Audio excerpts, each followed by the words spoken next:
اعوذ باللہ من الشیطان الرجیم بسم اللہ الرحمن الرحیم رب اشرح لی صدری ویسر لی امری واحلل عقدۃ من لسانی یفقہوا قولی۔ بسم اللہ الرحمن الرحیم ان اللہ وملائکتہ یصلون علی النبی یا ایھا الذین آمنوا صلوا علیہ وسلموا تسلیما۔ اللہم صلی علی محمد وعلی آل محمد کما صلیت علی ابراہیم وعلی آل ابراہیم انک حمید مجید۔ اللہم بارک علی محمد وعلی آل محمد کما بارکت علی ابراہیم وعلی آل ابراہیم انک حمید مجید۔ السلام علیکم ورحمۃ اللہ وبرکاتہ۔ آج ہم انشاءاللہ امام کائنات سید الاولین والآخرین شفیع المسلمین رحمۃ للعالمین سیدنا و مولانا امام الاعظم محمد رسول اللہ صلی اللہ علیہ وآلہ وسلم کی فضیلت اور خصوصیات کے بارے میں پڑھیں گے انشاءاللہ، جو احادیث مبارکہ میں آئی ہیں۔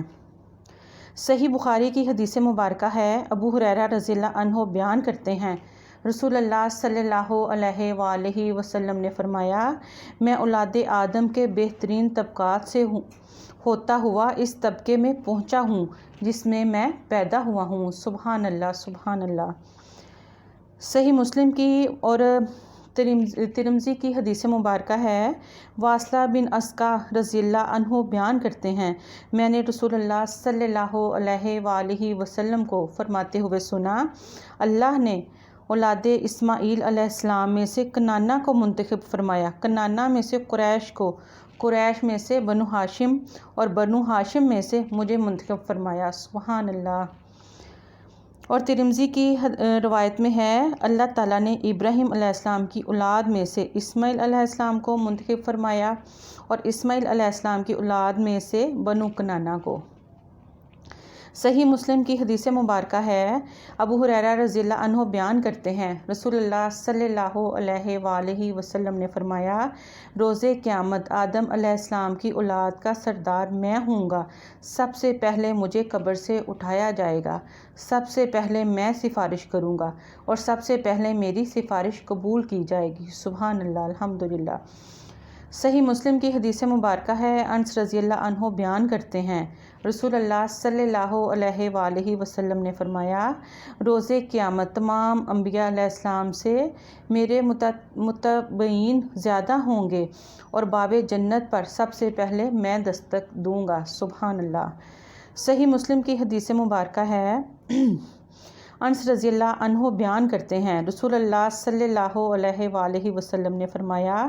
قیامت کے دن میں جنت کے دروازے پر آؤں گا اور اس کے کھولنے کا مطالبہ کروں گا تو محافظ پوچھے گا، آپ کون ہیں؟ میں کہوں گا، محمد صلی اللہ علیہ وآلہ وسلم۔ وہ عرض کرے گا، آپ ہی کے متعلق مجھے حکم دیا گیا تھا کہ آپ سے پہلے کسی کے لیے اسے نہ کھولوں۔ سبحان اللہ۔ صحیح مسلم کی حدیث مبارکہ ہے، انس رضی اللہ عنہ بیان کرتے ہیں، رسول اللہ صلی اللہ علیہ وآلہ وسلم نے فرمایا، میں جنت میں داخلے کے لیے سب سے پہلے سفارش کروں گا، تمام انبیاء علیہ السلام میں سے میری تصدیق کرنے والے زیادہ ہوں گے، بلا شبہ انبیاء میں سے کوئی ایسا نبی بھی ہوگا جس کی اس کی امت میں سے صرف ایک آدمی نے تصدیق کی ہوگی۔ صحیح بخاری اور صحیح مسلم کی حدیث مبارکہ ہے، ابو ہریرہ رضی اللہ عنہ بیان کرتے ہیں، رسول اللہ صلی اللہ علیہ وآلہ وسلم نے فرمایا، میری اور دوسرے انبیاء علیہ السلام کی مثال اس طرح ہے جیسے ایک محل ہو جسے بہترین انداز میں تعمیر کیا گیا ہو، لیکن ایک اینٹ کی جگہ چھوڑ دی گئی ہو، دیکھنے والے اس کے گرد چکر لگاتے ہیں اور اس اینٹ کی جگہ کے علاوہ اس کے حسن تعمیر پر تعجب میں پڑ جاتے ہیں، اور وہ میں تھا جس نے اس اینٹ کی جگہ کو پورا کیا۔ سبحان اللہ۔ میرے ساتھ ہی تعمیر مکمل کر دی گئی اور میرے ساتھ ہی رسالت بھی مکمل کر دی گئی۔ سبحان اللہ۔ ایک دوسری روایت میں ہے، میں ہی وہ اینٹ ہوں اور میں ہی خاتم النبیین ہوں۔ سبحان اللہ، الحمدللہ۔ ماشاءاللہ ربیع الاول کی آمد ہے اور ہم سب کی محبت بہت زیادہ نبی کریم صلی اللہ علیہ وآلہ وسلم کے ساتھ ہے، لیکن اس محبت کے کچھ تقاضے بھی ہیں کہ ایک تو ہم نے اللہ اور اللہ کے رسول کی اطاعت کرنی ہے۔ قرآن پاک میں بار بار اس چیز کا ذکر آیا ہے کہ اللہ تعالیٰ کی اطاعت کریں اور رسول پاک صلی اللہ علیہ وآلہ وسلم کی، اور پھر اس محبت میں ہی ہم نے اطاعت کرتے ہوئے ہمارے لیے آسانیاں ہو جاتی ہیں کہ جو نبی پاک نے ہمیں حکم دیا ہے، ہم جس قدم پہ وہ چلے ہیں ہم ان کے قدم مبارک پہ چلیں اور ان کی جو بتائی ہوئی باتیں ہیں اس پر عمل کریں۔ اور اس محبت کا تقاضا ہے کہ ہم اس مہینے میں آپ صلی اللہ علیہ وآلہ وسلم پر درود پاک پڑھیں، کثرت سے درود پاک پڑھیں، اور پھر آپ صلی اللہ علیہ وآلہ وسلم کے بارے میں جاننے کی کوشش کریں کہ ان کی عادات کیا تھیں، آپ کے اخلاق و عادات کیا تھے، پھر آپ پہ اللہ تعالیٰ نے اتنے معجزے دیے، وہ معجزے کیا تھے، وہ بھی میں ویلاگ بنا چکی ہوں، اس میں آپ صلی اللہ علیہ وآلہ وسلم کی عادات و اخلاق پہ اور معجزات کے بارے میں۔ آج ہم انشاءاللہ نبی کریم صلی اللہ علیہ وآلہ وسلم کی فضیلت کے بارے میں پڑھ رہے ہیں، تو انشاءاللہ اس سلسلے میں اور بھی ویلاگ بناؤں گی۔ تو اگلی حدیث مبارکہ کی طرف چلتے ہیں۔ صحیح بخاری اور صحیح مسلم کی حدیث مبارکہ ہے، ابو ہریرہ رضی اللہ عنہ بیان کرتے ہیں رسول اللہ صلی اللہ علیہ وآلہ وسلم نے فرمایا، تمام انبیاء علیہ السلام کو معجزات عطا کیے گئے جن کے مطابق انسان ان پر ایمان لائے، اور جو مجھے عطا کیا گیا وہ وحی یعنی قرآن پاک ہے۔ اللہ نے میری طرف وحی بھیجی، میں امید کرتا ہوں کہ روز قیامت ان انبیاء علیہ السلام سے میرے ماننے والے یعنی میرے جو ماننے والے جو امتی ہیں وہ زیادہ ہوں گے۔ سبحان اللہ۔ یہ دیکھیں اس میں نبی کریم صلی اللہ علیہ وآلہ وسلم ذکر کر رہے ہیں کہ اللہ تعالیٰ نے مجھے معجزات عطا کیے ہیں، اور سب سے بڑا نبی پاک صلی اللہ علیہ وآلہ وسلم کا معجزہ قرآن پاک ہے،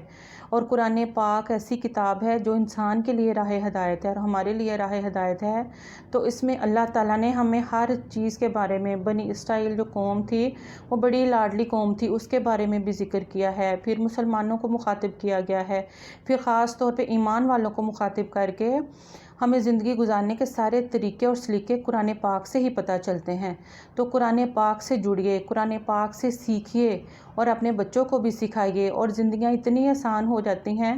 اور پھر اس کی ہیلپ ہمیں ملتی ہے کہ نبی کریم صلی اللہ علیہ وآلہ وسلم کی جو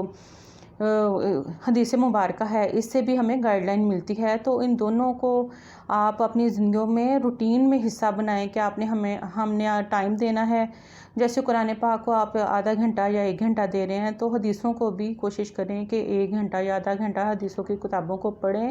تاکہ ہمیں آپ صلی اللہ علیہ وآلہ وسلم کی زندگی کے بارے میں،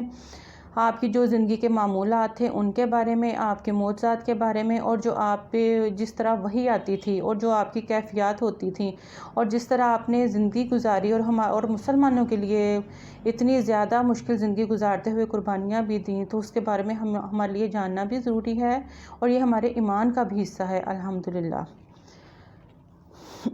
صحیح بخاری اور صحیح مسلم کی حدیث مبارکہ ہے، جابر رضی اللہ عنہ بیان کرتے ہیں رسول اللہ صلی اللہ علیہ وآلہ وسلم نے فرمایا، مجھے 5 چیزیں عطا کی گئیں، سبحان اللہ، جو مجھ سے پہلے کسی کو عطا نہیں کی گئیں۔ 1 مہینے کی مسافت سے روب کے ذریعے میری مدد کی گئی، تمام زمین میرے لیے سجدہ گاہ اور پاک بنا دی گئی ہے، میرے امتی کو جہاں بھی نماز کا وقت ہو جائے تو وہ وہیں نماز پڑھ لے، میرے لیے مال غنیمت حلال کر دیا گیا ہے جبکہ مجھ سے پہلے وہ کسی کے لیے حلال نہیں تھا، مجھے شفاعت عطا کی گئی ہے، اور ہر نبی اپنی اپنی قوم کے لیے مبعوث کیا جاتا تھا جبکہ مجھے عمومی طور پر تمام انسانوں کے لیے مبعوث کیا گیا ہے۔ سبحان اللہ، الحمدللہ، صلی اللہ علیہ وآلہ وسلم۔ یہ دیکھیں ماشاءاللہ الحمدللہ، نبی پاک صلی اللہ علیہ وآلہ وسلم ہمیں خود بتا رہے ہیں کہ مجھے 5 چیزیں عطا کی گئی ہیں اور جو مجھ سے پہلے کسی بھی کو عطا نہیں کی گئیں، اور سب سے پہلے اس میں نمبر 1 پہ ہے 1 مہینے کی مسافت سے روب کے ذریعے میری مدد کی گئی ہے، اور دوسرا جو ہے کہ تمام امت کے لیے سجدہ گاہ جو ہے وہ ساری زمین بنا دی گئی ہے، جہاں نماز کا وقت ہو جائے وہ وہاں پہ نماز ادا کرے۔ تیسرا ہے کہ میرے لیے مال غنیمت حلال کر دیا گیا جبکہ مجھ سے وہ پہلے کسی کے لیے حلال نہیں تھا۔ چوتھا ہے مجھے شفاعت عطا کی گئی اور ہر نبی کو اپنی امت کے لیے مطلب قوم کے لیے مبعوث کیا جاتا تھا، جبکہ مجھے رحمت للعالمین بنا کر بھیجا گیا ہے اور مجھے تمام انسانوں کا نبی بنا کر بھیجا ہے، محمد رسول اللہ صلی اللہ علیہ وآلہ وسلم۔